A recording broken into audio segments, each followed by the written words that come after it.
Bom dia, alunos do sexto ano de 2020 da Escola Amélio. Vamos dar seguimento aí na matéria de hoje e hoje nós vamos falar sobre o sistema nervoso. Bem provável que vocês já ouviram falar disso e é esse o assunto dessa semana.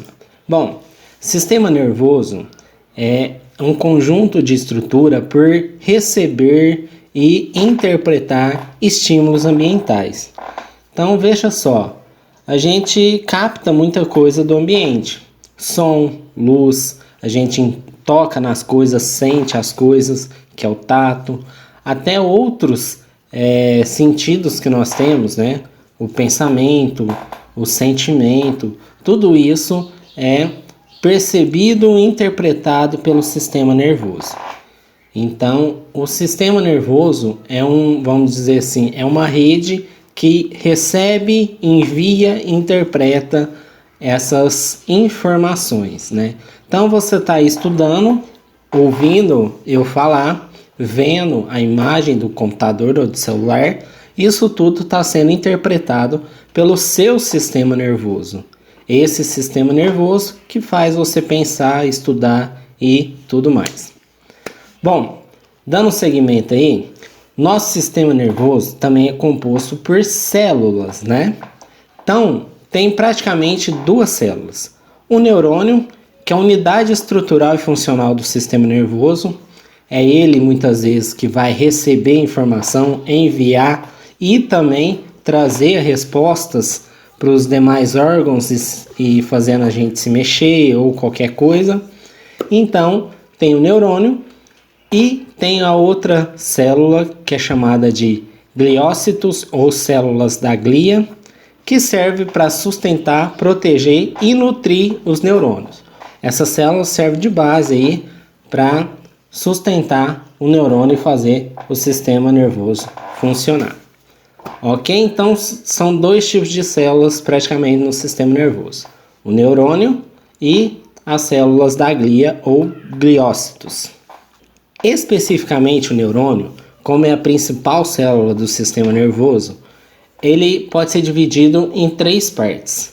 Então, a principal é o corpo celular, onde está a maior parte ali do citoplasma e do núcleo da célula neurônio. Tem também o axônio, que é todo o comprimento, vocês podem olhar aí na imagem, todo esse comprimento da célula, que é por onde vai passar essa informação. E também tem os dendritos, que ficam próximo ao corpo celular e eles que vão receber essa informação para depois mandar ela para o corpo celular e para o axônio. Toda a informação que passa no neurônio, ela é sempre unidirecional. Então, ela chega no dendritos, passa no corpo celular, no axônio e sai no finalzinho lá nas ramificações do axônio. Então, sempre é esse sentido, nunca o contrário. Bom, então o neurônio é uma célula especializada na recepção desses estímulos, né, e na transmissão deles.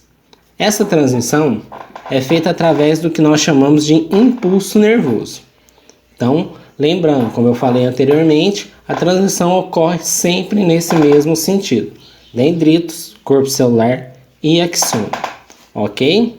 Já o impulso nervoso, ele ocorre sem ter contato entre os neurônios. Ou seja, os neurônios não ficam ligados uns nos outros, né? Existe um espaço ali entre cada neurônio, que é por onde vai passar esse impulso nervoso, que se chama sinapse. Então veja aí na imagem, você tem aí, vamos dizer, um final de um axônio, começo de um dendrito, e ali entre eles existe um espaço. Esse espaço é chamado de sinapse. É onde dá a transmissão aí do impulso nervoso. Para ocorrer essa transmissão do impulso nervoso entre células, precisa dos chamados neurotransmissores. Esses neurotransmissores são liberados pelo finalzinho do axônio e captados pelos dendritos, ou seja, os axônios liberam os neurotransmissores na fenda sináptica, ali na sinapse, e os dendritos do outro lado recebem esses neurotransmissores, captam eles, daí passa um impulso nervoso. Então, a hora que o dendrito capta esses neurotransmissores, Então, a hora que os dendritos captam esses neurotransmissores, ele desencadeia um novo impulso nervoso daquela célula, né? do próximo neurônio. E são exemplos de neurotransmissores que você já deve ter ouvido falar de algum deles: a adrenalina, a ocitocina, a acetilcolina, dopamina, noradrenalina, GABA e outros neurotransmissores. Bom, então a gente falou um pouquinho mais a nível celular. Então falamos do funcionamento do neurônio até agora, que é a principal célula do sistema nervoso. E como forma a estrutura do sistema nervoso, por exemplo, de nós humanos. Bom, ele pode ser dividido em 3 partes: o encéfalo, a medula espinhal e os nervos. O encéfalo e a medula espinhal é considerado sistema nervoso central. Já os nervos e suas ramificações é o sistema nervoso periférico. O encéfalo ele é dividido também em 3 partes: o cérebro, o cerebelo e o tronco encefálico.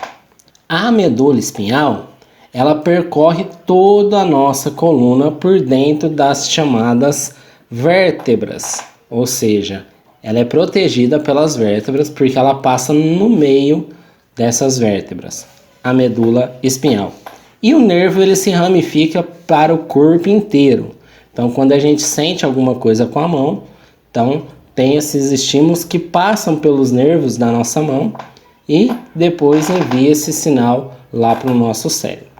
Bom, começamos a falar um pouquinho sobre o sistema nervoso e na próxima aula nós vamos falar um pouquinho sobre coordenação motora, que aí já vai envolver o sistema nervoso junto também com o sistema esquelético, muscular e aí fazendo os movimentos. Mas isso a gente vai falar um pouquinho na próxima aula. Bom, pessoal, espero que vocês tenham aí entendido, leiam o material atentamente e na próxima aula vamos dar seguimento aí na matéria.